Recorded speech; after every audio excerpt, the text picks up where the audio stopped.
All right. Hey guys, it's the Any Thoughts podcast. It's me, Benny. It's me, B-Rad.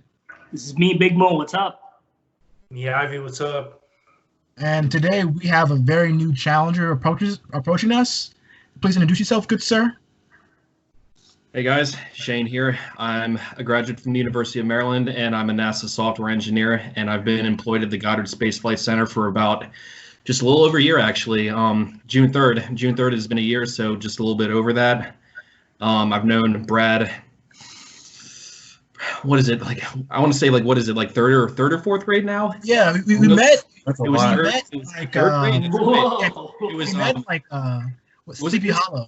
was it was Sleepy Hollow actually, that's right. Yeah, Matt Sleepy Hollow. Yeah. Yeah, it was.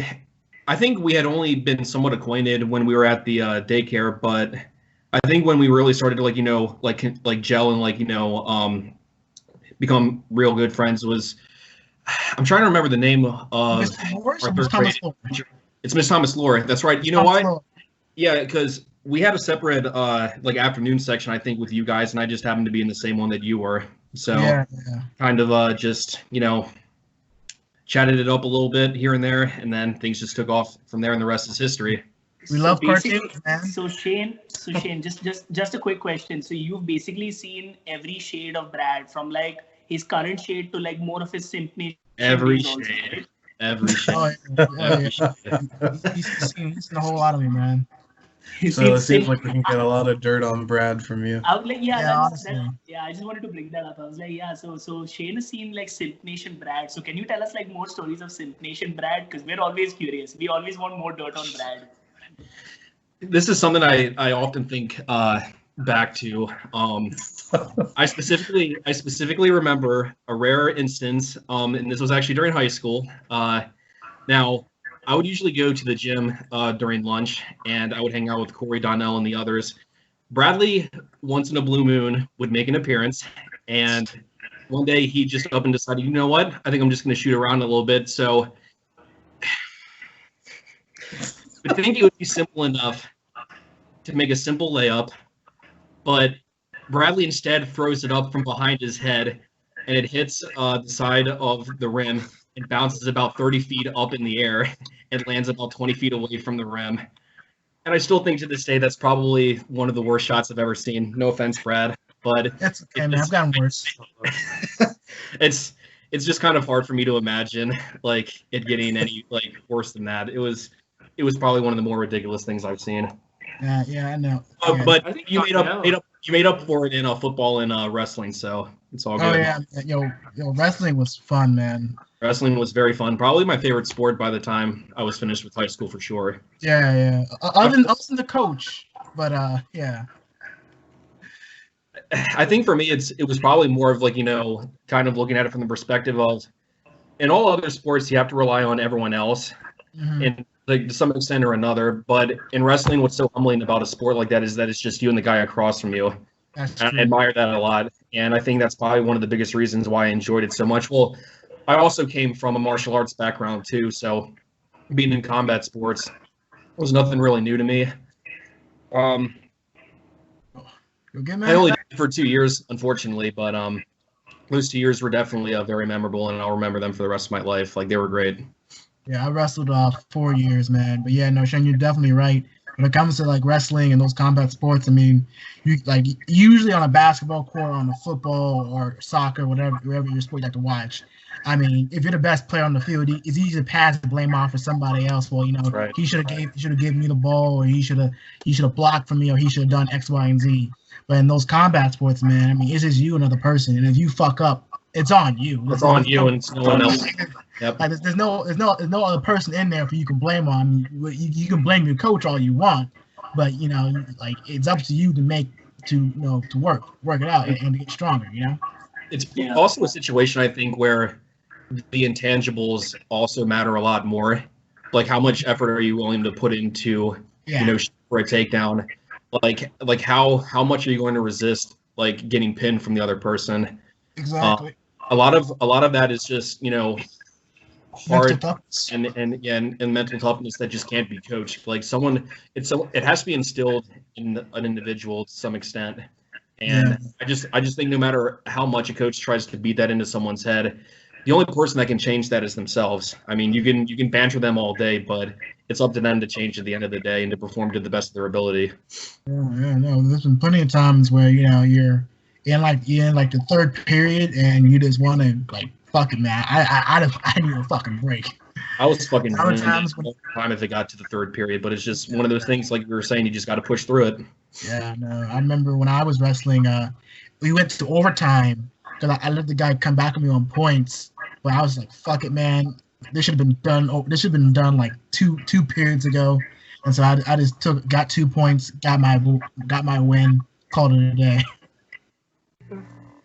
So do you like UFC, Shane, or? I love UFC. Love I'm a UFC. huge martial arts man. And I owe a lot of that probably to my Kempo instructor, which was the first martial art I studied. I studied Kempo for about 13 years. Finally earned my black belt when I was 16, and then went to Brazilian Jiu-Jitsu and Tai Chi after that. So my Kempo instructor, he kind of got us all together one day and said, hey, like, you know, there's this fight. I'm trying to remember which fight this was, and because this was the first UFC fight I ever saw. I think it was John Fitch and Georges St. Pierre. That was the first UFC fight I ever saw, and seeing the way that Georges St. Pierre approached the game and just seeing how GSP flowed as a fighter, like I was enthralled in it immediately, and I was immediately just said to myself, "This is fucking awesome!" Like, you really want to talk about a sport that encompasses all sorts of disciplines. The UFC, the mixed martial arts, I think, is the magnum opus of that. Like, it exemplifies like how versatile you need to be in all facets of combat, like whether it's wrestling, jiu-jitsu, Striking. yes, Or even striking. yeah, dirty boxing, and it's right on the tip of my tongue. I can't remember it. Taekwondo? Muay Thai. Oh, Muay Thai. Yeah. Shout out to Anderson Silva, the great master of Muay Thai. Mhm. But yeah, no, I'm a huge mixed martial arts fan. Yeah, Nice. So Shane, again, you mentioned before that you work for NASA. Can you tell us a little bit about that real quick? Yeah, so specifically for the department I'm in, and I'm going to go on record. All right, I'm going to go on record and say that I can actually disclose this because it's available online. All right. So specifically for the department that I work for, it's called NASA CARA, and CARA is Conjunction Assessment Risk Analysis. So basically what we do is we support about 70 unmanned satellite missions, and these are satellites that are currently in orbit. So the very like TLDR of what our work encompasses is that we analyze the flight paths of the satellites, and if we determine that a satellite is too close to space debris or another satellite, then we'll communicate with the mission that we're supporting and said, hey, we recommend that you maneuver like X radians or like Z degrees. So probably the best analogy I can give is think of it as air traffic control, but instead of airliners, it's satellites, and that's what the work encompasses. Interesting. All right, man. So, but talk to us about, again, I'm not sure much you can disclose, but about this recent SpaceX and NASA joint venture that happened a couple of weeks ago. If you can, I don't want to get you in trouble now. Yeah. Well, I'll kind of give just my 2 cents on it. I mean, I can't really disclose a whole lot, but it's really funny because we're kind of divided in my office. Well, I wouldn't even really say we're divided. I think it's probably an overwhelming majority of people that do not like SpaceX, do not like Elon Musk. I'm a polar opposite. I love Elon Musk. I love SpaceX. I love what they're doing. But it was one of those things where we were looking at it as, you know what, animosity aside, this is a revolutionary day for mankind. This is a revolutionary day for space travel too. There were very many people that said this would probably never happen, but lo and behold, here we are. And I think probably like the most rewarding part to me, obviously, is that I can say that I had a hand in ensuring the launch went smoothly. specifically for what we did is we provided, as I was just saying, since we work in conjunction assessment, we provided a conjunction assessment risk report for this launch, and basically ascertained if it was safe enough for this craft to take off, given the current flight paths of all the satellites that are in orbit. Because I mean, at the end of the day, you don't. It's not just space debris and other satellites that you have to worry about. It's a multitude of things, because you essentially have satellites that are traveling at 7,000 kilometers per second. Wow. So there's a lot of statistical probability and math involved with it. It's very painstaking too, and I can honestly say we probably have some of the most talented aerospace engineers and computer scientists working in our department, because the algorithms they provide us are about as efficient as you can imagine. Oh, I bet. Wow. And the execution of actually gathering a conjunction assessment for the recent launch is just like probably the best example, like the best practical example I can give of their labor actually like coming to fruition. That's great, man. That's great to hear. I'm glad people are able to put their differences aside to accomplish one great thing. Hopefully we can, as a great little lesson we can all learn as a whole country. Where do you think the hate from SpaceX come from? The risk of potentially being kind of like outshone by them, or is it just the company culture? Because like a lot of people like to say it's SlaveX, I study physics and mechanical engineering too, so it's like I can see both sides of it, but from somebody working particularly at NASA, what is it? It's one of those things where because they're a private company and they hold almost no allegiance to outside entities, and especially obviously in our case, we're funded by the federal government, which actually, interestingly enough, and I was surprised to hear this, under Trump's presidency, our budget and yearly endowment has actually gone up. But from looking at it from the perspective of people who hold animosity towards SpaceX, it's kind of what you just said, SlaveX, like this whole notion that, okay, well, you go to work for SpaceX, you're basically signing away your life. But also at the end of the day too, like you have to understand, I feel like they're recruiting the cream of the crop who work on these problems. And I think Elon Musk is very much a proponent of I'm not gonna sugarcoat it, come work for SpaceX. We have cookies, we have water in our office, everything. He's like, no, he's like, if you want to come to work for us, you are gonna work your fucking ass off, and you're gonna work the hardest you have ever worked to solve world-class problems. And I think to some extent that's actually pretty admirable too, because these are people that work tirelessly and their passion never fades either, despite the very long hours, despite all the overtime. Now, I also like life outside of work, which is probably what is keeping me from going private industry right now. But it's something I've also considered for the future too.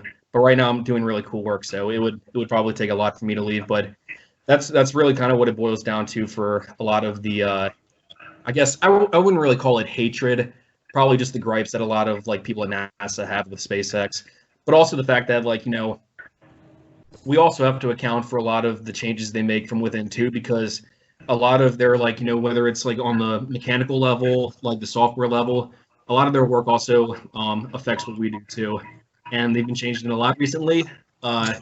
We actually, their Starlink sector, we actually just had to port a bunch of changes over, me and the rest of the software team. So that was a pretty long and miserable process, but it's finally done. So.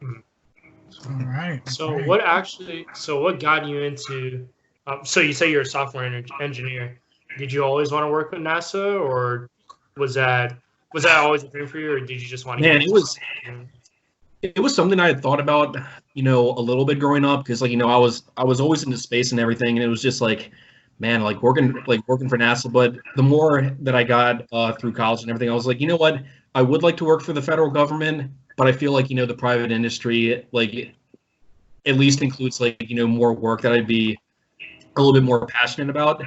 But this was actually March of my senior year, so I've been looking at this this site that a lot of undergrads and even graduate students use when they're applying for internships and jobs. And I saw outlined the work that I would be doing with this particular position. I was like, okay, well, let me apply. Let me see, the numbers they give me and everything. Let me at least see how the culture is there too. And after the 2 interviews I had with them, I was immediately drawn in. Like, I don't think there was ever a doubt in my mind after the second interview that that's where I wanted to be. And after the second interview, a month and a half later, I heard back from them and they said, "You got it." So that was that. That's great. So what's the work culture over there like? So it's just like, are they open to ideas, or they're just like, no, whatever I say goes, or is it like that kind of a deal? Like I've always wondered what the full work culture is over there. Who's open to ideas? I mean, like, okay, so is like your boss, or like is it like a group effort, or is it like just what your boss goals? It's very much a group effort. We as a dev team rely on our operations engineers, and they basically take the system that we currently have in place for them and say, okay, well, what about this, and this? Like, we're happy with X, but I think like Y could work a lot better in this situation. And it's basically just this constant feedback loop of, whatever, suggestions they make, we normally implement. And it also applies to the analysis team that we have based out of Colorado that actually creates all the algorithms that in our software too.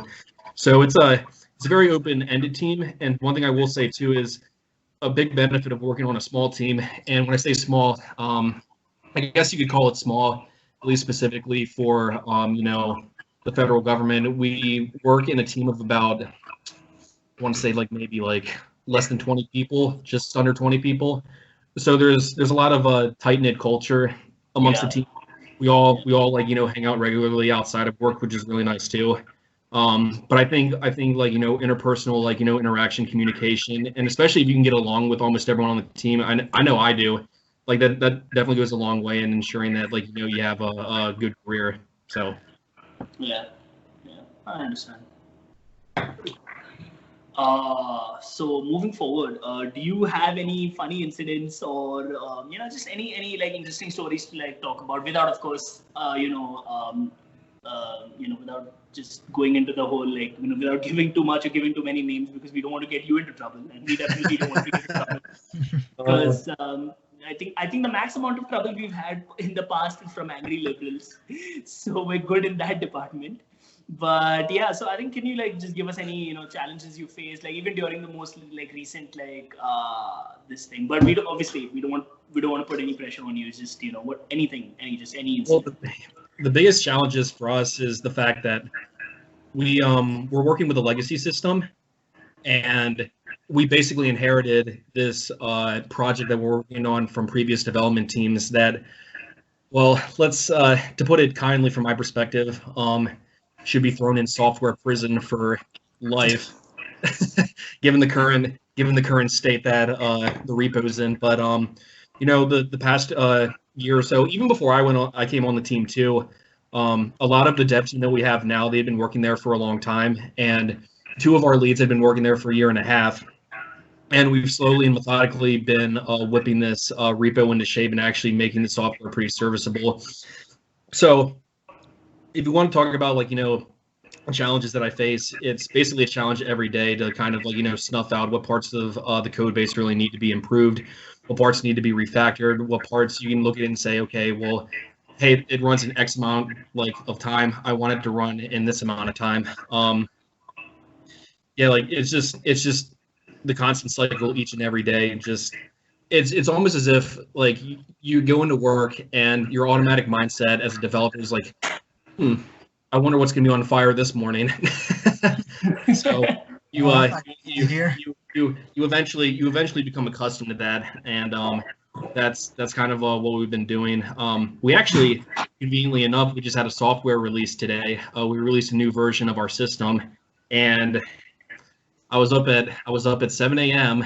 and about 30 minutes before this call, I had just finished up patching everything. So yeah. That's our development team in a nutshell, and those are the challenges we face. It's always just like, one of those things like, we know this can be a lot better. Let's just take it one step at a time. Yeah. Okay. All right. I guess any other questions guys want to ask Shane about what he does before we change topics? I think that's about it. Yeah, that's it. That's about it. All right, Shane. So We're gonna change up a little bit. We're gonna ask you about some current events that's been happening recently. Strange and times around we the live in, huh? world. Yeah. Strange times we live in. Yeah. But I There's guess been stuff that's been happening. Really? yeah, I didn't hear, man. But I guess one of the biggest things I want to get started with, since all four of us went to UF and you went to UMD, and I want to get somebody who is an outsider looking in.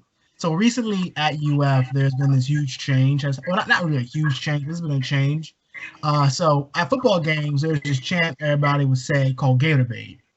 Now, Gator nobody bait? knew about, yeah, Gator Bait. That's what we call our opponents, basically, when they come into the swamp, our stadium.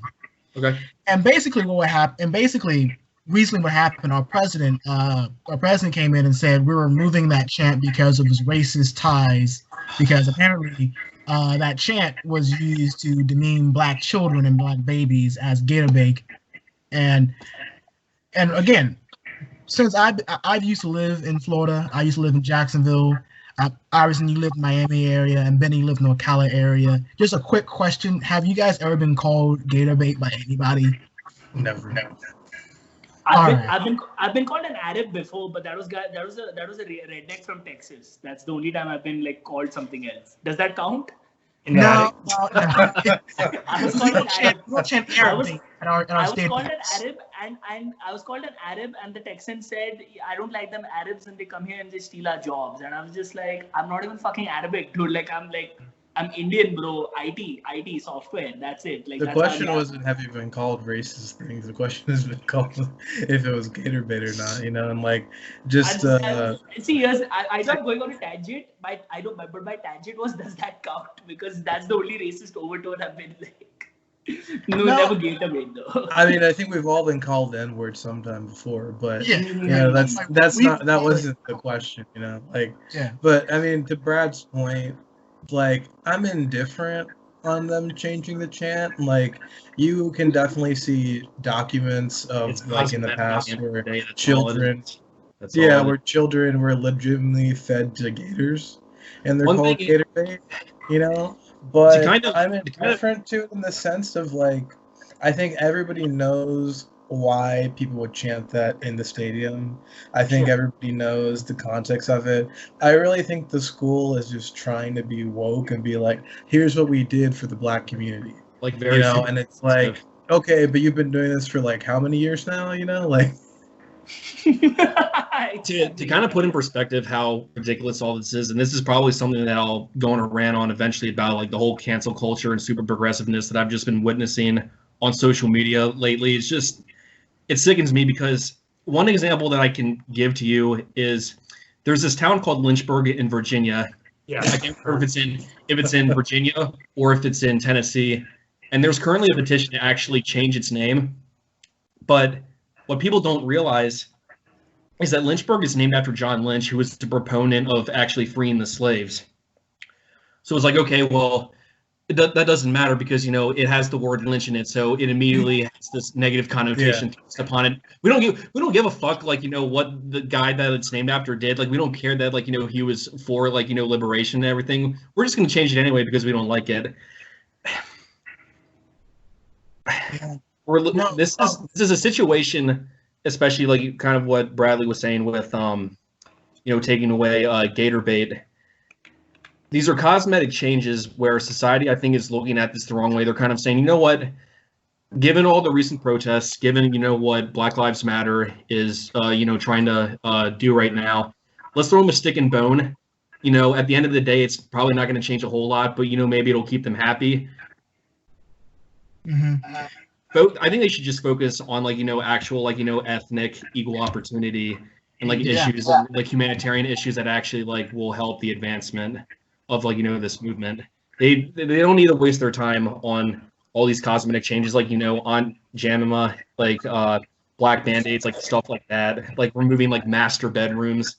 That's shit that I'm gonna ask you guys a question. Do you guys give a shit about any of that? If they remove that, Now the Aunt Jemima things, the thing is, I was trying to understand the argument on that one, and it's just when you find out that they're owned by Quaker, which is obviously like a white man, and then it's like, okay, is Aunt Jemima a real character or not? I can see why people are angry. Personally, I don't care about it, but I can see where they might have a point there, just because, like, well, are you just trying to profit off somebody who's black and this is a black product? You know, like, I can see somebody being outraged by that.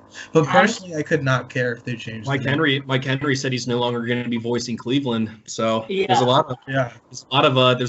white voice actors out there who said they will no longer be voicing people of color. Yeah. Which, so you know, it makes sense because you want to have more of a diverse cast when doing stuff like that. Right. But to quickly go back on the University of Florida thing, because I like what you said, Shane, about, and like, actually, like, this seems very corporate and cosmetic. Like, this seems like, again, like example what you were saying, like, we did our thing for the black community, so now y'all Exactly. Yeah. Exactly. But again, let's look at some of these fraternities and sororities. I mean, only recently, you guys remember Kappa Alpha Theta said there was some racist incident that happened there in 2016. Yeah, 012, a fraternity got caught with blackface. But are you going to remove them off campus now, or are you just going to keep them on campus? You know, that's the Yeah. thing. And again, some of these fraternities and sororities have very negative looks on certain people, and they look. If you really look at it, I've had friends. My ex-girlfriend told me that they purposely look for certain type of people to fit their mold. And if you have a majority white sorority and fraternity, you're going to get a majority white, you know, people coming into that. And it's, again, it promotes the whole idea of all about who you know, really. It's not about how good you are, about who you know. But again, if UF wants to do better, hire more black professors. I can tell you, I can count on one hand how many black professors I've had at UF. Only one. Yeah. Yeah, I only know one as well. Yeah. One So thing- I don't know. hire more black professors. Invest in the black community in Alachua. Invest in making more libraries, because UF has complained about not having enough black students who come to campus, who get into campus. Well, invest in the community. Make sure the schools are up to date. Make sure they have good teachers in these high schools and middle schools and elementary schools. Make sure they have the best technology. Make sure they, you know, you have a lot more programs to help at-risk kids stay in school and finish school, get jobs, and want to come to your college, so you get more black people to your school and campus. And that all that, if you're just changing their debate, you're telling me right now that that's all we feel like that's a problem with UF. It was just a gay debate, champ, nothing else. It's not the fact that we don't have enough black professors here, or the fact that we've complained about not having enough black students to the point where we're thinking about not omitting the ACT and SAT requirement for them if you put African American or black on your application for us. And I'm just like, you do know you have a huge black community in your backyard. Why not invest in that community, grow that up, so that you can get more people from your own community coming to your school? But I guess, you know, gay debate, oh no, that's the worst thing. Yeah. Happen. I think a big predicate on all of this is, I think, like, a lot of these places, like, you know, whether it's public universities, whether it's, like, you know, food brands, like what have you, they're probably so scared of the repercussions of public outrage and backlash, which I think is only exacerbated by social media, because it's so easy for people to, like, you know, berate companies and, like, you know, entities for, like, what they would view as, like, you know, whether it's like pseudo racial or the, you know, racial archetypes. But it's like, they're probably thinking to themselves, well, okay, we know we're probably going to catch shit for this somehow or some way, so let's at least, if nothing else, do something that might make a couple people happy. Yeah. But to your point, Bradley, what you were saying about investing in communities, specifically for black communities too, you see, like, that a lot of them, you know, come from very, you know, impoverished, like, low income communities. And it's the fact that people don't put, you know, the money towards these communities too. And people are always asking, like, well, you know, why is this continued, like, for so long? Why is this carried on? Well, it's also because generation after generation, things don't change, and these children, they're indoctrinated into this system, and they grow up, like, in a life that's all they know how to do. Like, you know, where we can't go out and get a job, so I guess we're just gonna have to, like, you know, sell drugs or do, like, you know, whatever we can to survive. And I think that's kind of an unfair stereotype to be slapped on. I think, like, especially, like, you know, like, all these communities that have been stuck in this, like, very shitty situation for so long, because governments and local state governments refuse to pour money and correct amounts of money into these communities to actually make them better. Like I'm talking about like schools, just like the basic stuff like schools, hospitals, like what have you. It's definitely an issue, I think, of we aren't allocating the right resources and we aren't allocating the right amount of resources in the communities that really need them. That's very true. I totally agree with you on that. But again, it all starts with the time and effort you're going to put into that. And if you feel like, well, I don't want to upset my donors by spending their money on things that they might not like, versus just doing something that's easy as taking away a chant that doesn't cost me any money, and that's where the hard part comes in. Like, look at Disney, for example. Disney is taking away, they're retheming Splash Mountain. Now, again, that one. Yeah, Splash. I love Splash Mountain. It's a racist fucking ride, but it's enjoyable as fuck. I'm not gonna lie, but I understand. Again, at least Disney is at least putting in the effort into going through and like, okay, let's change this. But recently, Falcon, Anthony Mackie stated on his Twitter one time, like, yeah, it's good that Marvel, made Black Panther an all-black movie, but why not have more black directors and more black actors on movies like Captain America or like in Iron Man or Spider-Man? Yeah. Why is it that you give all the black people on this one project, but yet you have multiple other projects led by majority white people? Why not spread it out? I kind of agree with that. Again, I may not like Tyler Perry and all of his movies, but at least he has his own studio. At least he's trying to employ more black people, put them into the film and art so that they do get their hands, into a media that very few black people get to have their hands into, Yeah, it's actually kind of interesting that you say that. I mean, Tyler Perry, he's doing his own thing. Tyler Perry's in that. He hasn't really been good since like 2007, I would say. So I mean, that's just my opinion, though. You're not after Madea goes to jail. Yeah, that one was interesting.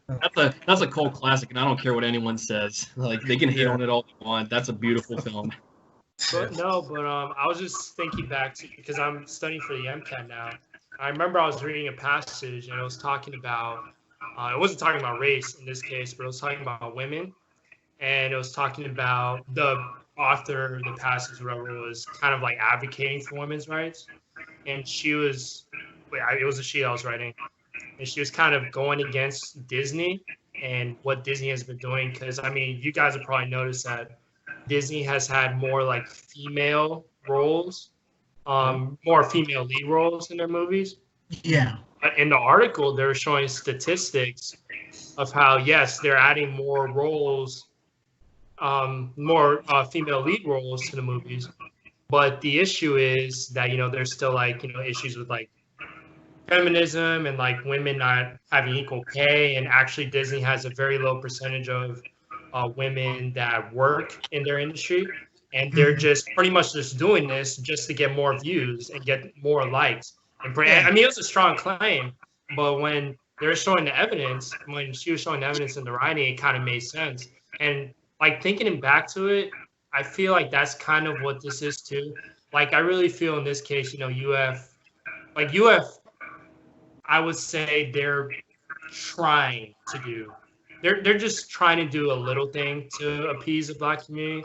I feel like in our society, what a lot of people want is they want things, immediately. They want things fast.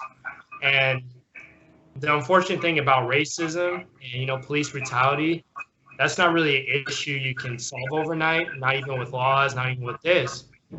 And I felt like with this, UF was just like, I mean, it was kind of like a pat on the back, like, oh, maybe if we do this, this can like immediately like calm down, the tension. And, like a lot of students were like, oh, we don't agree with this, blah, blah, blah. And then I remember just going on Instagram, I'll see students like, oh, yeah, like people are now speaking up because they're taking out the the Gator Bait chant, but they weren't talking or speaking up when they were talking about George Floyd. So, I feel like UF was just kind of just doing it just to get, a quick pat on the back, quick like, oh, we're trying to do something, but we don't have an immediate solution to it. But like in that case, like what can we actually do? Like I agree with Brad, like they can have, professors, more Black professors. They can start including that in their curriculum or anything of that sort. But I mean, what is like an immediate solution we could do rather than, waiting years and years and years?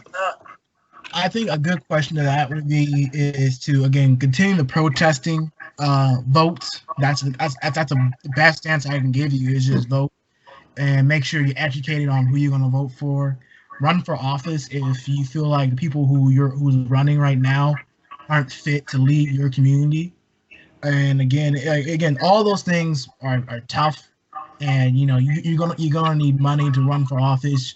But voting doesn't cost any money. But you need to be able to vote. Don't donate your time if you can't donate your money. I know, especially now in where we live right now with Corona, it's spiking. Be careful when donating your time. But donate. Try to invest in the community locally. Help at-risk children if you can. Go on, Moog.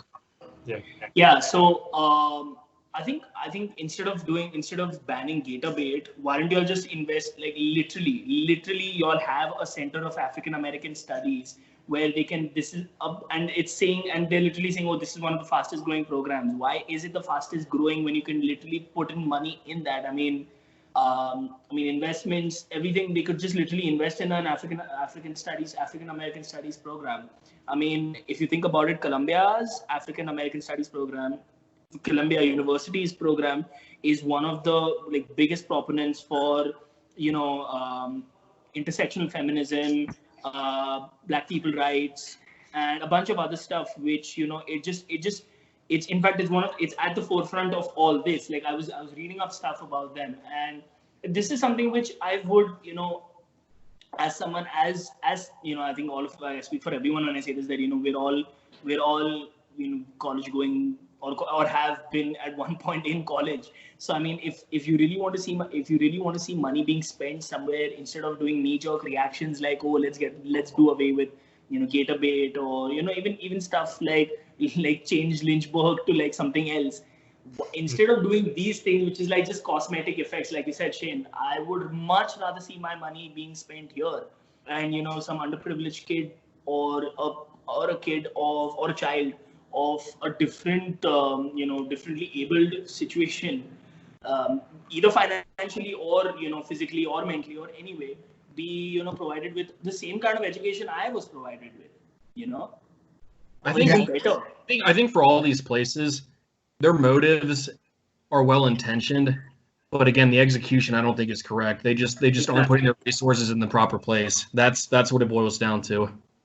I mean, this is so funny right now. I've just opened up the UF site and I'm looking at Introduction to African American Studies Fall 2020.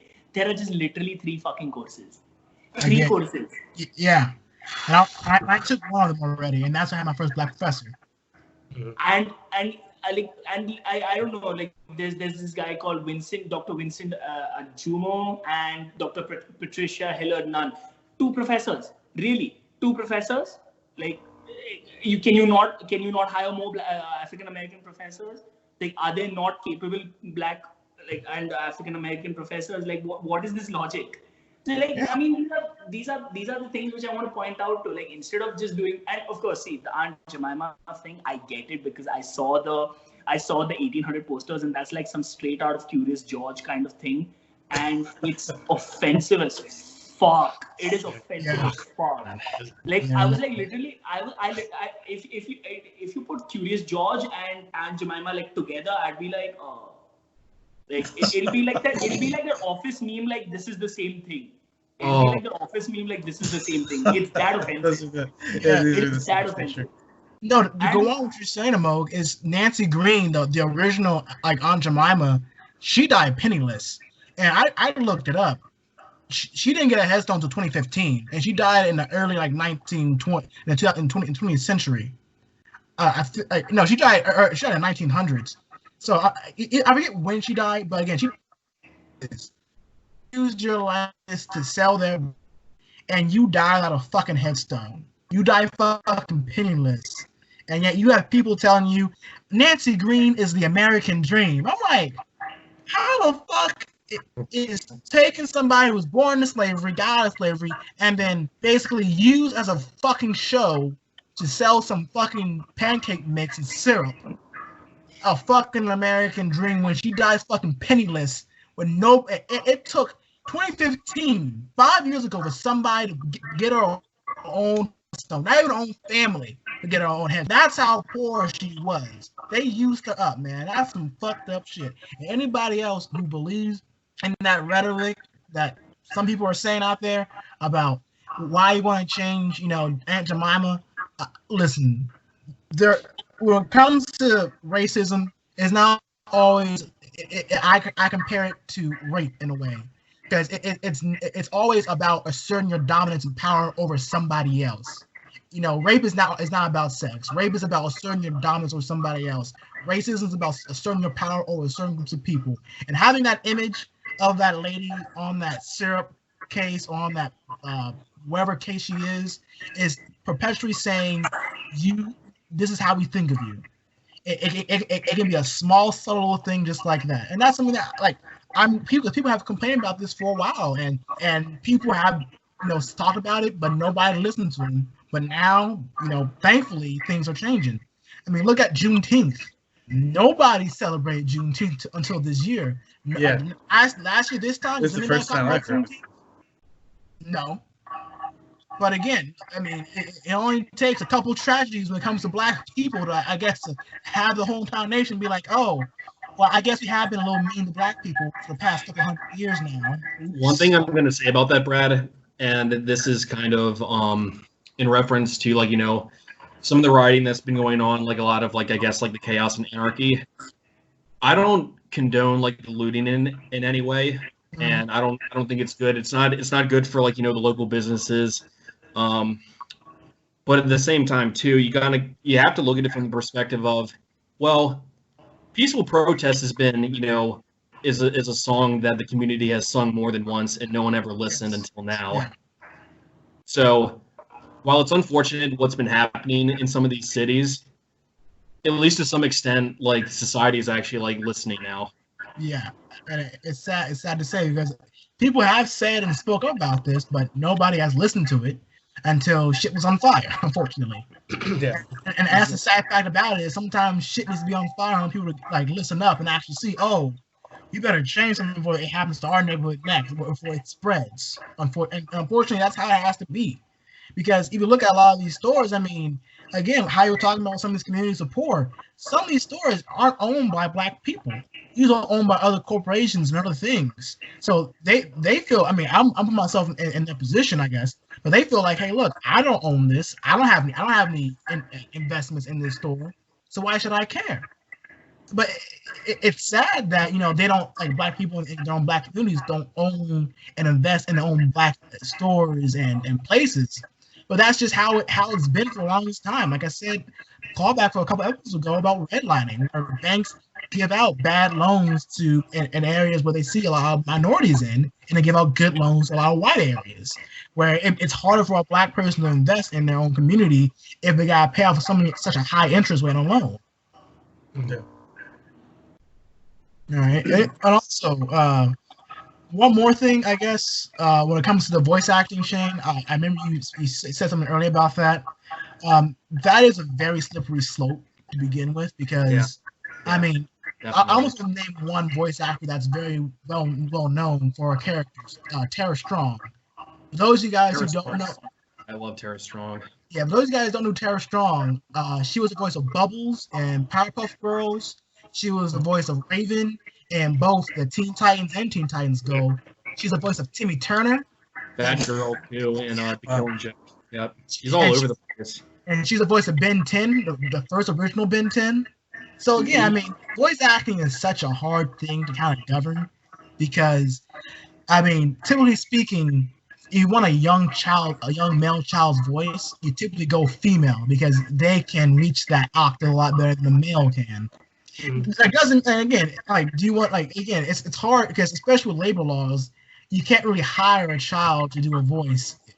It's hard to do that because all those labor laws in course. So it's easy to hire. The only thing I can think of is Trey Parker from South Park, who actually uses his daughter to voice Ike sometimes. But that's the only example of a very young child voice actor that I can think of. I know Chowder. And, yeah, when you heard Ike say to his mom, "You suck my balls, you're a fat bitch," that was Trey Parker's daughter saying that. It was great. There's actually a video on YouTube that I guess Trey Parker's wife recorded of Trey Parker's daughter saying that. It was one of the funniest things I've ever seen. Like all the takes and everything. It was. Just to also point out one more thing, this I don't think a lot of people know this, but Tara Strong also voiced Harley Quinn in the Arkham Batman Arkham yeah, City. She did. She's also a game voice. But again, I mean, look at what's this other guy? He's the voice of Static Shock, Green Lantern, Hermes Comrade, and Samurai Jack. Phil Lamar. Samurai Jack. I was gonna say that. Yeah. Phil Lamar. I mean, Phil Lamar is African American, but yet he voices a Japanese character. Also voiced Wilton Foster's Home for Imaginary Friends too. Like again, like how are you gonna govern voice acting? Because when it comes to sometimes voice acting, sometimes they're playing creatures and sometimes they're playing children. So are we gonna say, well, you need to hire a kid to voice that kid? Well, it's kind of hard to hire a kid with all these labor laws in place. And I mean, I think with voice acting, it's just independent of like, can the person portray what they're trying to portray well? And if they're the best for the role, they're the best for the role. Like, I don't really like, I've never really seen the outrage. For example, a good example of this is like, I don't know if you guys play any of the Uncharted games, but the most recent Uncharted game, Lost Legacy, they had a black character, Nadine Ross, and that was voiced by a white woman, you know? And the thing is, like, I wouldn't have known that it was voiced by a white woman unless somebody told, you know. And so the thing is, like, if they fit the role, they fit the role, in my opinion. You know, it's just one of those things. Like, sure, like you could say, well, if you're really like tight between picking one choice, the other one, okay, go for the black person if the character's black, right? But if it's like one is just clearly winning over the other one, like, you know, I think you should pick the best person for the role. Yeah, but another thing kind of actually the name, but look at Apu. I mean, Apu is a guy. Do not get me started on Apu. Do not get me fucking started on Apu. Do not get me started on Apu. That's a different conversation. Do not get me started on Apu. But just to touch on this, but you know, Apu is a guy. I mean, most of the time when it comes to directing and voice acting, they say, "Hey, I want you to do an Indian voice." And sometimes the first thing that comes in people's head is that, you know, Apu sounding voice. Well, I want you to do an Hispanic voice. Well, most people's idea of Hispanic voice is kind of like a Tejano, kind of Denny Trejo style voice when it's deep and gravelly, or a black voice, you know, something like a Terry Crews, you know. Because again, the whole thing with voice acting is, are they doing a caricature of that race, and is that looking down on the race, which becomes an insult like Apu does? Or are you doing something kind of like a Phil Lamar, where, hey, you're doing the voice, but you're not, you know, you're not being stereotypical with the voice. You're not mixing up your L's and R's if you're speaking like an Asian person, or you're not sounding like somebody in a convenience store like Apu is, or, you know, you're not sounding like you're from the streets in the hood, or you're not trying to sound like again, Cleveland Brown, for example. Some people actually have had issues with Cleveland Brown, but I understand it. I personally didn't know he was from. I didn't know Cleveland Brown was a white person who voiced Cleveland Brown. But I saw an interview with this dude, and he was talking about how he discovered Cleveland Brown because he was talking to a guy in pickup basketball, and the guy said, "Yeah, I went to the University of Maryland." You know how people say Maryland in Maryland, Shane? We don't say Maryland. We say Maryland. Maryland. Yeah, and that's how he said it. Merlin, like the wizard. Like the wizard. Like, we never say Maryland. We have a very unique dialect here, to say the least. Yeah, well, you know, like Hank Azaria pretty much voiced Apu, and I'm like, here's the thing, like my friend and I, we were talking about Apu, and like I have made way too many Apu jokes, and it's okay. I mean, I've made way too many Apu jokes, and that's funny. But the thing is, like, it's that's the thing which my friend and I we were talking about, that we have our own friends who come to the US from India, and some of them are from small towns, and they end up on more than one occasion end up sounding like Apu. So now I mean, of course, it's the onus is on Hollywood and its sister industries like TV and whatnot to not promote that stereotype that all Indians talk like this, because we don't. I mean, there are Indians who come from well, the motherland or the mothership, so to speak, and we some of them are very articulate, and some of them are some of the smartest people we know. But that does not necessarily translate into, okay, these people work at fucking convenience stores and drive cabs. I mean, there are obviously some people who do that, but I mean, that's not the entire population. So yeah, I mean, like it's just like it's like Brad said, it's just like I mean, and it's also like what Benny said, that okay, if this person is capable, if this person is like he or she has the requisite experience in this field, fair enough. But then don't give this person a black voice, or don't give a Japanese person, like.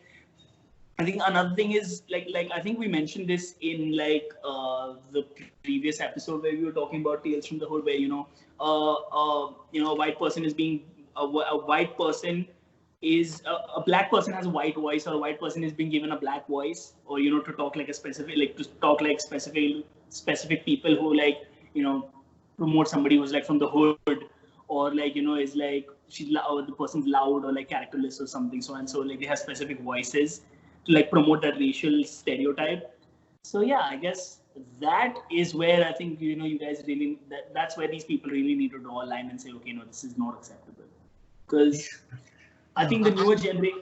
Sorry, just a minute. So the newer gen, we don't want to give a like to the Zoomers and the generations that come after them. We don't want to give them that hint to say that, okay, you know what, it's okay to talk like this. It's not. It's really not. Yeah. No. I mean, I think a lot of those things people see it as parody, though. Like, what I mean? Like, I think like it's one of those things like people get that it's parody, so it's not as offensive. But I mean, maybe that's where it kind of stems from. It's like it's a weird back and forth on that. Yeah, but again, some voices I understand. If the director's telling you to, I want you to make it more lower. I want you to make it more higher. I want you to, whatever the case may be. I mean, there comes to a point where you're just picking the lowest common denominator voice when it comes to a person.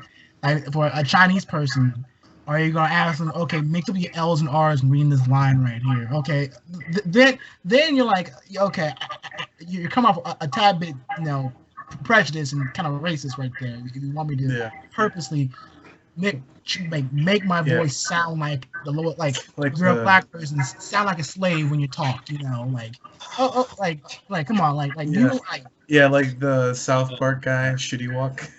Exactly. And again, like, I mean, we can look at anime, for example. Anime is huge, and that's something that it's hard to, like, with dubbing. Like, again, like look at Goku. He's an alien. I mean, who are you gonna have? Like, who is he gonna be voiced by if he's an alien? Yep, that's right.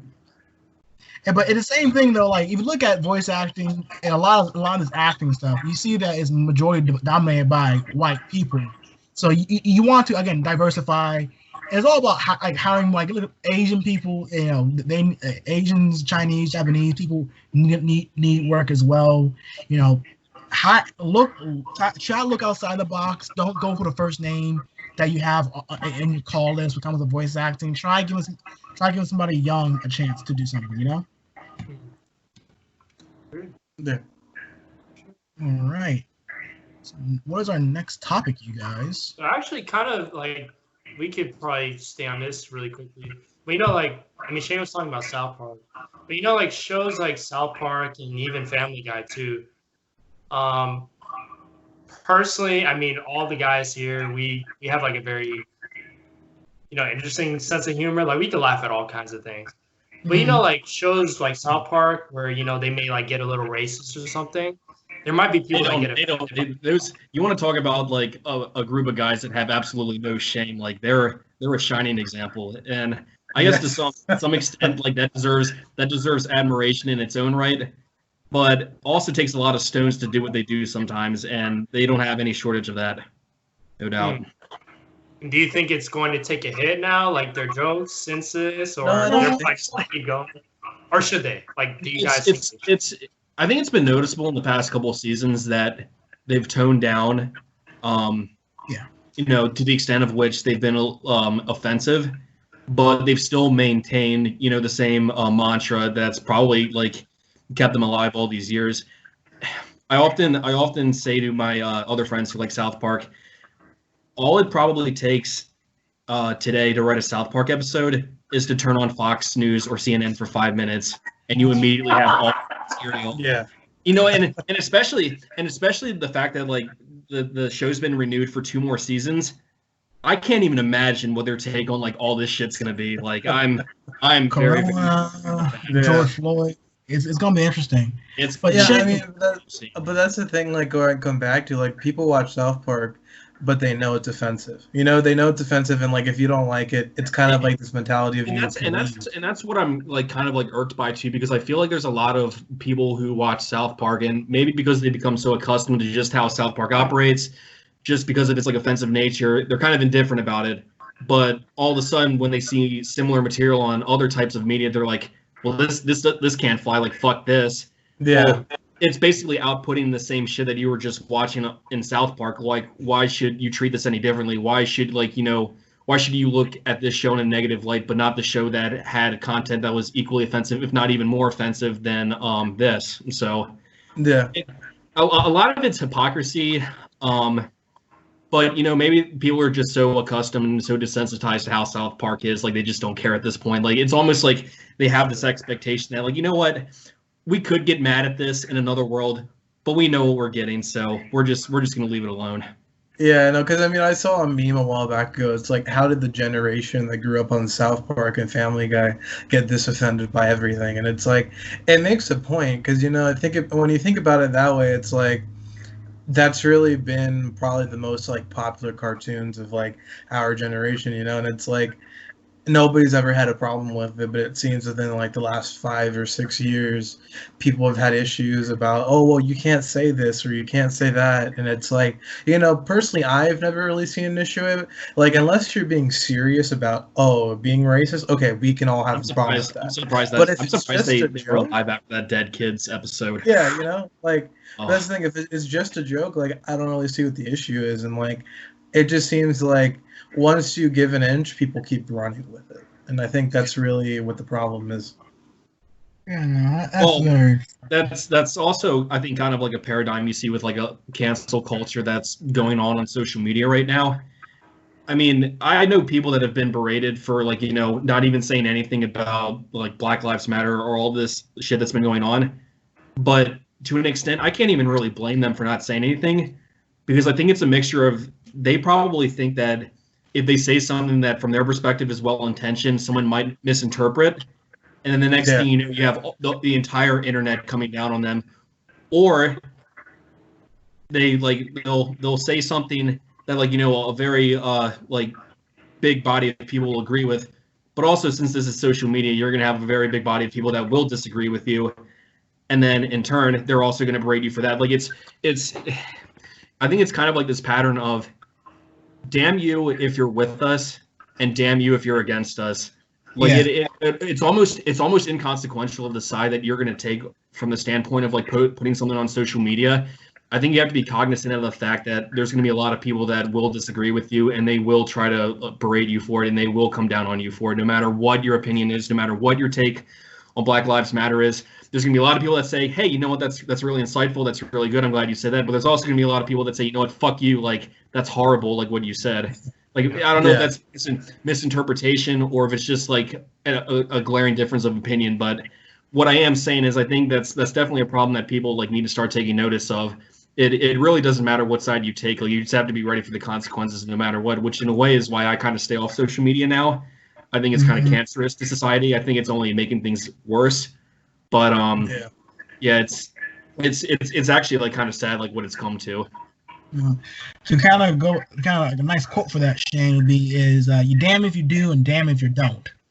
Corey Dyson and I were actually just talking about this the other day, and he said that multiple times too when we brought it up. So that's about as accurate as it gets. That basically encompasses everything. Yeah. But I guess to kind of switch topics and get something a little more lighter, let's talk about, again, we always mention about funny things that happened to us during our times in Midtown and downtown at UF. But Shane, please tell us, what is it like at UMD, the University of Maryland? Oh, fuck. Man. Tell us like 2 crazy stories that happened. Man, one story that I think is actually almost too fucking crazy to believe, and this is involved with someone that I was actually living with for a couple years. Listen, I had all good roommates throughout college, except one, but I can't even really say he was a bad roommate because we never really saw him. But I'm not going to name any names. But the premise is that one of my old roommates, subleased his place to him. And obviously leading up to this, me and my other roommates had no idea who this person was. We were just like, okay, well, this other old roommate we have is a good person, so I'm sure like he's gonna rent his apartment out to, someone who's really cool and can vibe with us and everything. So the first day that we meet him, he tells us that he's been pitching his soon-to-be billion-dollar company on Shark Tank, which I kind of thought was an immediate red flag. I'm like, okay. I asked him a couple questions. I was just like, okay, well, that's cool. My roommate, who was stoned into oblivion, he was like, he seems really cool. And he just went back into his room and played Fortnite for the next 14 hours. But as times kind of progressed, like things unraveled a little bit. And I think my absolute favorite, this is my favorite story ever involving him, was when he had a prostitute over one night that I think he got from Craigslist. Because listen, I hate being this harsh, but no sensible woman would ever be with this guy, which is I'm sure why he had to resort to he had to resort to actually on Craigslist. He couldn't go on the streets. No, he had to go on Craigslist. Anytime. I remember when he drove us to DC one night to go to a bar because he didn't drink, which, hey, it was a free ride and everything. But my friends literally said to me at the end of the night, hey, Shane, we love your roommate. I was like, really? Like, why do you like him so much? He's like, yeah, like, come on, he's the perfect wingman because, like, from the perspective of a girl, you can't set your standards any lower after talking to that guy. Like, it's wonderful having him around. Oh, Jesus Christ.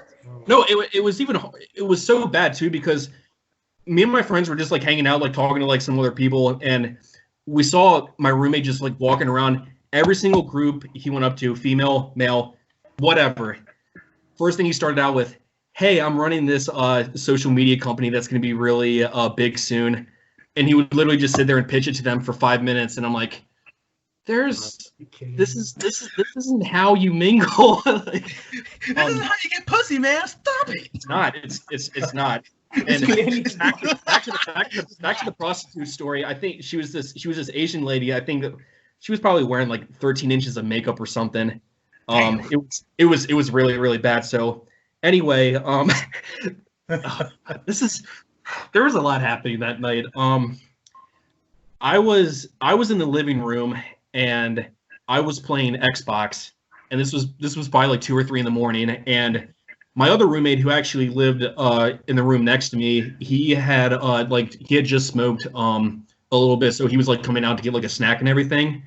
My other roommate was also smoking in his room, listening to Tools, and he was actually like blaring the music pretty loudly, so you get to hear it out from the living room, which I didn't mind, obviously. Like, I'm a huge Tool fan, but I think for whatever reason, I don't know how like the room became completely silent when this happened. Like, I think I had paused like my game, and my roommate who was listening to music like had paused his music too. All of a sudden, out from where this guy was, like all of a sudden we hear. He's like, bitch, start sucking my dick, and then obviously the prostitute, like this was like we heard her next. She was like, I ain't sucking on that tiny thing, and she just barged in the room. And so he comes out, and like we're all and like right after the prostitute leaves. Well, first the prostitute comes up to my roommate who's clearly baked. Like he doesn't want anything to do with her. He's just trying to get some food, and she's like, "Hey, like I would suck your dick so hard for some weed right now." And my roommate just stares at her blankly for like 3 seconds and says, "I'm all out." Just goes back to eating an avocado, and our roommate comes out, and we all know, we all obviously heard what happened. Like we all know like what the situation was at that point, and we were just like, "Hey, so how did it go in there?" And almost like on cue, he just says, "Oh, it went great, guys. I think I'm gonna marry her." We're like, "Cool, man, cool." But I always tell people that like have never heard that story before too. I have so many other stories about that guy too. It's just like this is really a situation where you would have had to have lived with this guy to actually believe what I'm telling you. Like I don't think I'm ever going to encounter another individual like this for the rest of my life. Like I tell my old roommates all the time, I'm like, guys, we really should like soak that all in, because there is absolutely no way we will ever encounter another individual like that in our lifetime. There's just no way. Imagine getting rejected by a prostitute. No, Benny, a prostitute you found on Craigslist, not on the streets, on Craigslist. Yeah, I think my think favorite that's legit scum of the earth. Like it's like he couldn't even. It's just like he just probably rolled up to one chick and she's like, "Nah, you a tiny dick, man. Piss off." Like she just literally just like no. Like I'm just picturing in my head, man. Was this man this red like a flagpole, or was he just like a little baby marshmallow down there, man? I'm trying to understand. that guy was. But no, that guy was got another story, Shane. Oh, it was great though. I mean, I'm trying to think of another story that involved him too, because I mean, there was a lot of shit that went down in the very short year that he lived with us. We never really saw him, but whenever we did see him, it always just seemed like something absolutely like fucking ridiculous, like completely out of the norm followed. Shane, you told me a story one time. We almost got into a fight at a bar. Like was this when you came to visit me at UMD? Was that when we almost got in a fight? No. Was it then? Because you said like you told me a story how like some guy was like getting pissed off that you were talking to his girl or something, or I may have got the story mixed up with somebody else. Yeah, I think it might have been someone else. Yeah, because even when you were down here, I don't remember like anyone ever like trying to start trouble with us. No, that was probably though. Yeah. That same guy I was just telling you about almost got into a fight with some guy at the bar because he kept pitching his website to him and wouldn't leave him alone. But it's beside the point. Bro, he's like Dennis, but like. The worst part too is that like he would always flaunt that he was like, you know, rich and everything, but he would always steal our food. I'm like, yeah, it makes perfect sense, you know, CEO of this $1 million social media company, and yet steals our food because he can't afford to buy his own shit. Which is also made all the more apparent by the fact that up in his room he had a $100 bill hanging up that actually wasn't even a real $100 bill. It was just a Google image he got off the internet. You might actually have. This guy seems iconic. Listen, I will also conclude by saying this. I think he very well had some mental issues, and I really do hope he gets the help he needs. Like, I'm not gonna sit here and like, you know, continuously like, you know, shit on him and like dog him for like all the ridiculous stuff he did, but he definitely did have some kind of mental illness. But also the issue too is that he was almost like, you know, proud of the fact that he was very arrogant, and I think that's kind of why it's very hard for me to find any sympathy for him until like he actually like tries to straighten himself up and make an effort to do so. But yeah, that's a very, very interesting chapter of my days as an undergrad. Certainly days I won't forget. Just because I know I'm probably never gonna have days like that ever again. Oh man, you never know. I've had some crazy roommates myself, and yeah, I mean, I can tell you like one story that happened with, because I've had like 2 crazy roommates, and actually no, I've had 3 crazy roommates. So I can definitely tell you some stories about one of the guys what happened there. I'm not gonna name any names because we know everybody in the story. But again, this is one of my roommates. When I first moved off campus, I got a townhouse apartment, and one of the guys there he was a very interesting, unique character. When I first got there, he had a Trump sign in his window, and and I asked him, "How did you get that?" He said, "Oh, I stole somebody's yard." Like, oh wow, that's very interesting, man. That's very interesting. So, all right, and so it's good. It's good, man. Like him and his girl, perfectly fine. Good. I guess couple. I guess how you explain it with how they act, because they're mutually exclusive to each other. And so summer happens. My man graduates. She still goes to college, and she gets berated by all these text messages and messages from this guy saying, "Hey, who you fucking? Who you with? I thought we were gonna be together. Like why are you doing this to me?" And I'm just like, bro, you just said like y'all gonna have a clean break. Like why are you acting like this for real? Simple. But Brad, 1 second. Oh. I think there's another part to this story which Brad didn't know about. So the thing was, this same roommate texts me and a bunch of my friends who also know him and his now ex-girlfriend. And he's like, listen, if she talks about me, you please tell me about it. I want to marry this girl and this and that. And I was like, dude, like he would text me for hours and like at length about this girl, and we'd be like, oh, what the fuck, dude? Like it's just like Brad said, like, well, like, listen, dude, it's over, like chill out. Like just handle this shit. And like I remember I think at one point like this girl started having nightmares that this guy would just barge into her room. Like he would just show up in like wherever this girl was, and he'd literally like break in and like he'd like try to like assault her and shit, and like this person would literally fucking like petrify her. Yeah, remember when he fashioned a cane and pretended to limp when he had Oh sex? yeah. So yeah, no, we're just talking about my crazy roommates and how like he basically stalked this girl over like text and Snapchat and Instagram, and every time she'll post a picture of herself. Honestly, every time he will post a picture, she will post a picture with her and another guy. He'll caption like, "Are you fucking him or something? What's going on here?" Right. And press like that. I think the craziest thing I saw the other day was Barstool UMD posted a screenshot of this guy who kept stalking this chick after she blocked him on like all social media platforms. I'm like talking like all the main ways that like you would communicate to someone over the internet. So his last resort was actually trying to talk to her through a Quizlet set that she was trying to study for an exam.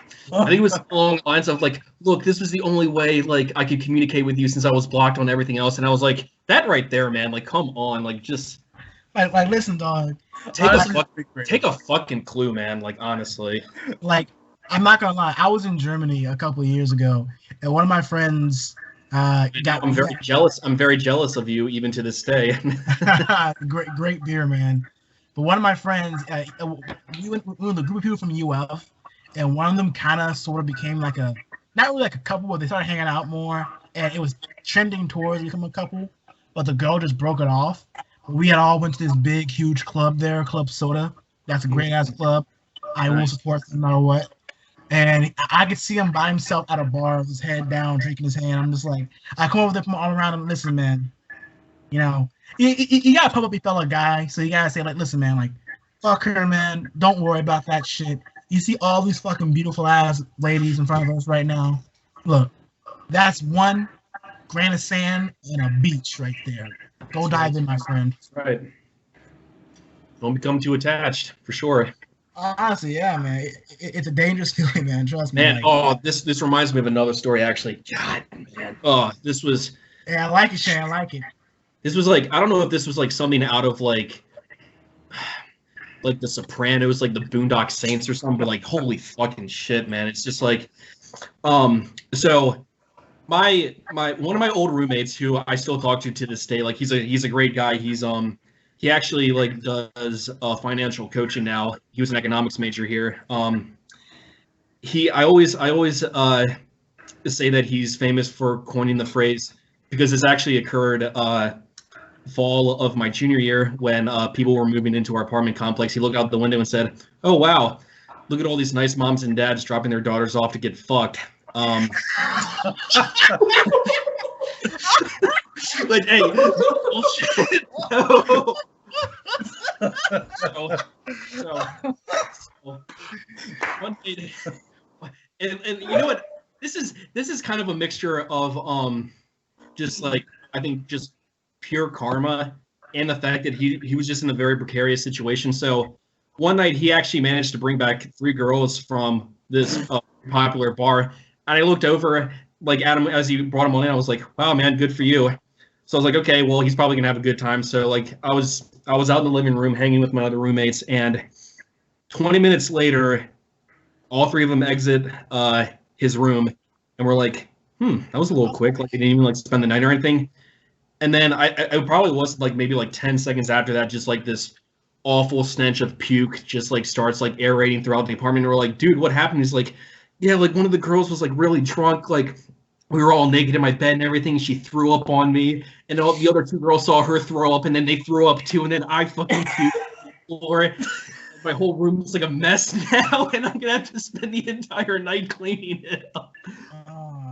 We didn't. Needless to say, we didn't feel bad for the guy because I mean he was kind of a scumbag when it came to women, but you know. Oh, we know those.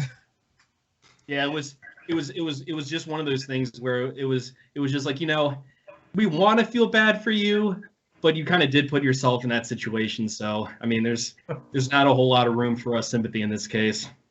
Oh man, shame. Brad, didn't you have a roommate who called somebody over to like smoke weed with, and then like when she like so, and then when she wasn't interested, like she told him she has a boyfriend, he charged her for the weed the next day. Oh yeah, I had a roommate who did. I had a roommate who did that. Who basically brought over this one girl because I believe they were the same major, and he was like, I think she was like either a freshman or a sophomore, and he was like a junior or a senior, and so he was more along with his courses than she was. So he said like, "Yeah, come over to my place. I can tell you what class to take and who to watch out for. I can give you some old textbooks and shit." So literally, like when she comes over, glass of wine, candles lit, and some weed. And I'm just like, okay, man, like I don't know, I don't know what kind of study session is gonna happen here in the family room, but okay. And then and when you say, "Hey, do you want to like go search my room and we can continue this a little more personally?" She said, "No, I'm good." Like both like leaves, goes home, and then the next day she gets like a Venmo saying, "You owe so and so $30." But yeah, I mean, this man charged her for an 1/8. Like, come on. I'm just like, listen, dog. Like, first of all, you don't like if you're gonna have a session like that, you need to get at least a first date in so you know that she's down. Mm-hmm. Like you can't just bring someone in cold, man, because you don't know which way she's gonna lean. And that is wasting your money and time at that point. Have a first date. Pay for the meal, see what happens. If she's down, then hey, guess what? Second date, you got your second date idea right there. But if you're at your place, smoking weed, drinking some wine, candlelit kind of night, yeah, that's not a good. Unless you know she's into that, like you have to know that, hey, this is what's gonna happen. Then yeah, do it. But if not, you're wasting. As a waste of 30, I don't think you should pay them back. Yeah, but that's the thing. That's not the first time he's done that. He did that immediately afterwards, also with another friend of ours. Oh yeah. Basically, what happened is another one of my roommates. He got in a fight with his girlfriend, and basically what happened, they got into a huge fight, and supposedly they broke up from that huge fight. And that night when they had a huge fight, we came back home drinking from a long night of drinking. He tells all of us, and the guy is there. As soon as he hears that, he hops in an Uber again. His trademark sample of some weed and a glass of wine. Goes to her place and says, "Hey, I'm here to comfort you." Oh, Do you need a shoulder to cry on, bro? He even texted her. He's like, do you need a shoulder to cry on? And then when we try to confront him, he's just like, I don't know what you guys talk. He was just stammering all over the place, like, bro, I don't know what you're talking about. I would never do that, man. And we show him the text messages. It's like, that's not me. That's not what I meant when I said comfort. Okay. So like, so what if I got a glass bottle of wine? Hey man, you say you didn't have a bottle of wine the first time. No, I meant I bought a bottle of wine. So you had a bleed too? Like maybe, like what the fuck? Like this dude, he was a basket case in himself. Just how much crazy stuff he did. Remember the auditions he did, the tryouts for his next girlfriend, where he bought a bunch of food. Oh, started cooking. I mean, literally, that was every other freaking weekend with this dude. Him and his I guess a now ex-girlfriend will get into these huge fights, and they'll just break up, and then he'll just hire, and then he'll just invite some girls he either met on Tinder or he met going out one night to the house, and he had this, Brad, just make this huge food plate, everything like that. He had this thing called yellow fever. So it's a real disease. It's a real disease, guys. It's a real disease and a figurative disease, if you'll catch my drift. I mean, hey, I had yellow fever in high school. Not gonna lie. It's different. No, but I actually have a funny roommate story too. Go on, Iverson. I mean, I had a really weird roommate, but there's just so much I'm not gonna get into it. But I remember I had one other roommate. He was a random, and he was from Saudi Arabia. Very nice guy. He's kind of quiet to himself. Whatever. Liked to play video games. So usually, when I was out, when I would go to class, sometimes he'd be cooking eggs in the morning. I'll say hi, have a short little conversation. He just came to the U.S. for school. Had a pretty big accent. Nice guy. So that was in the fall semester at UF, and then in the spring semester. So yeah, Shane, I'm just talking about one of my roommates. But I actually heard all of the conversation. I was just cleaning up a little bit because I accidentally spilled some of my beer. So disregard that. Continue. But yeah, so in the spring semester, I was like, man, I haven't seen this dude in a minute. Usually I'll see him maybe at least 4 or 5 times a week. I usually see him in the morning because we would take the bus and be on the same bus to get to campus. And I wasn't seeing him. I'm like, dang, it's been a couple of weeks. And 3 or 4 weeks go by, I don't see him. I'm like, all right. So I just forgot about him. And then I see the people from my apartment complex come in and they're cleaning out the room and all that. I'm like, oh, he must have moved out, right?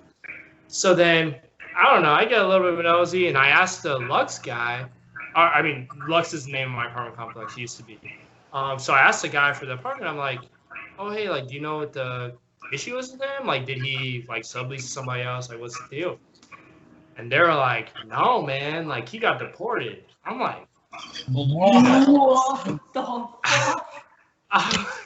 God damn. What, really? Yeah, man. I don't know. He's was he supposed to be here or something like that? I'm pretty sure you're not supposed to say that information either. But I was like, oh man. And I didn't have his phone number or anything, but that was just kind of crazy. No, man. My weird roommate story, I guess, is I think you guys mostly know about it, but Shane should probably hear about this. So here's the thing. My roommate, he was a quiet guy. He's from a small town in India. His parents were very qualified, highly qualified individuals. His dad went to Stanford. His mom was a professor of economics and stuff. So really smart people and really this thing. Hey, yeah, okay. Shane, your camera frozen for a couple of seconds. Okay, no. No, you're good, Shane. Go on. You're good. Go on. Yeah. So, but really smart individual, smart guy, but zero fucking social skills, absolutely zero fucking social skills. So this guy, okay, so I had invited a friend of mine over and we were watching. It was a Hindi movie. So so she's also from Nepal, and like we since we spoke the language, we used to connect a lot, and we used to talk, and like nothing like ever happened beyond like a deep friendship. We still have that friendship, and I never even wanted anything. Like she's too young, anyways. So we were watching a movie, and suddenly from homeboy's room, these loud moans start coming out, like it's like and all of us are like, and like my friend and I we're watching movies from the 70s where these sounds are fucking unheard of, like, and we were watching a melodrama. So like there's just people crying and shit, and like like it was a scene which is a very intense scene. Like it's like a father-son scene, and to hear these sounds is very unheard of. So so I paused the movie, and that sound, and there's just like and sound constantly going on. So I was like, yo, what the fuck is going on, man? Like I'm like this is, I don't know. Like I thought there was some sounds coming from the TV. So I just went and I was just like checking. And suddenly it was just like this loud came from his room, from this dude's room. I was like, well. So I just banged this dude's door. I was like, yo, can you fucking turn your headphones on? Like watch. I mean, okay, look, dude. Here's my entire deal. Yo, I'm okay with you watching porn, like fucking dude, do you? But like headphones, bro. He was, oh my god. Fucking headphones, dude. This motherfucker was watching porn. I don't know what porn he was watching, because it was really violent porn. Because it's like at every like 2 seconds somebody was coming. I'm like, are you watching orgy level porn? Like what are you watching, bro? I was like, he had some BDSM shit going on there. Yeah. Like and here's the thing, like it's like these guys have been over to my like place multiple times, and we'd smoke up, drink, whatever. We were fucking wild, dude. And the homeboy never came out of his room, and there were always weird sounds in his room. So we don't know. Like at one point, like literally, I remember the boys asking me, and they're like, "What is this guy doing inside?"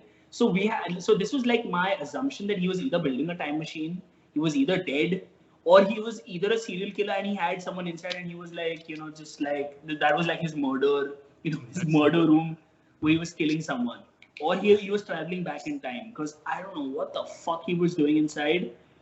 And another incident I can explain this.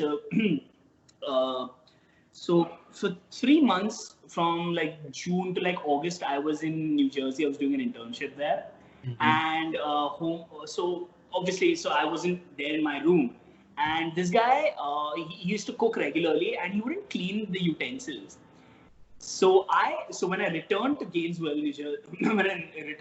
from New Jersey, I saw all these like fucking 4, maybe 5 months old, like unclean fucking utensils with like fungi and bacteria and fucking shit in it. And like it was fucking stinking. The entire like room was stinking. I was like, what the fuck, dude?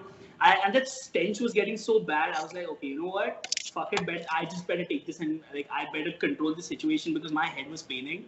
So I cleaned up everything, and I mean, here's how fucked up it was. I landed in Gainesville at 5 a.m. From 5 to 7, maybe 7:30 a.m. I was fucking cleaning this bastard's utensils. And then at 8 o'clock, this guy knocks on my door, 8 in the morning, after I'm done, and I'm I'm just about to pass out. This motherfucker is like, why did you clean my utensils? You could have told me, I would have cleaned them. Probably not. I'm like, motherfucker. I just told him, I'm like, look, the stench was unbearable. I'm like, you may not have any sense of hygiene, but I do. So that's why I fucking cleaned them. One old roommate I had was really filthy. I mean, I still like him a lot. Like, I mean, I still communicate with him. He's working for Parsley Inc. up in New York City. But I moved into his old room, and he actually had an adjoining bathroom in there. So I was taking a shower the first day I moved in there, and I'm like, why isn't the water going down? I'm like, okay, well, let me look at this. So I think I fished out 5 unfinished J's that he hadn't finished smoking, but threw down the drain, and 2 watts of gum. And I just call him up. I'm like, hey, dude, do you think they just like fucking dissolve or something? Like, you don't you don't throw this shit like down the drain. Like it's not gonna just disappear. Like it's gonna stay there. He was just like, oh yeah, sorry. No. Just like very very indifferent about like leaving that mess. I'm like that guy has no home training. I mean, I love the guy, like I really do, but I feel like that guy wasn't like spanked enough as a kid or something, or at least he wasn't like trained how to clean up after himself. Like clearly, it was really bad. But I would remain just like that. But I think we should end it off everything right here. We're getting pretty late into our show. But I just want to ask you, Shane, before you leave, would you want to come down to Florida with us, the party? We asked Donnell. He said no. Would you want to come down to UF and have a drink with us? I'd be open to it for sure. All right, man. Come down anytime. Come down anytime, man. One thing I also a closing remark I also have before I go. I've watched this show a couple other times before. I know everyone here is a pretty big proponent of anime, as am I myself. I actually just got this the other day. If you guys can see it, this is Princess Mononoke. Oh, is this Princess Mononoke? Yes. Yeah, it's a collective book that Miyazaki put together himself of all the concept art he drew for the movie before it was actually put into production. I know there's probably people that have different opinions, but I think Princess Mononoke is the best Miyazaki film ever made. Yeah. I really like the message of the film. I really like the music. I really like the voice acting. And I also just like really enjoy anime in general. So it's definitely one of those things that you learn to appreciate more, for sure. Definitely. But I guess to kind of wrap everything up again, guys, we'll be having more guests coming on pretty soon. But if you want to email us for any other guests you guys may want to come on or ask any questions, please email us at, again, thoughtgang65@gmail.com. That's THOTGANG65@gmail.com. Amol, where can they find us on Instagram? On Instagram, you can find us at thoughts_podcast. That is THOUGHTS_podcast. Ivson, where can they find us on Twitter? It's on Twitter at Thought Podcast 2. No spaces in between. THOUGHT Podcast 2. All right. And thanks again so much, guys. I really enjoyed it, and I would love to be on here at some point again. It was great meeting all of you. Yeah, man. Come out here, man. It was our pleasure, man. It's our pleasure. Yeah, it's our pleasure. All right. Peace out, everybody. All right, peace out.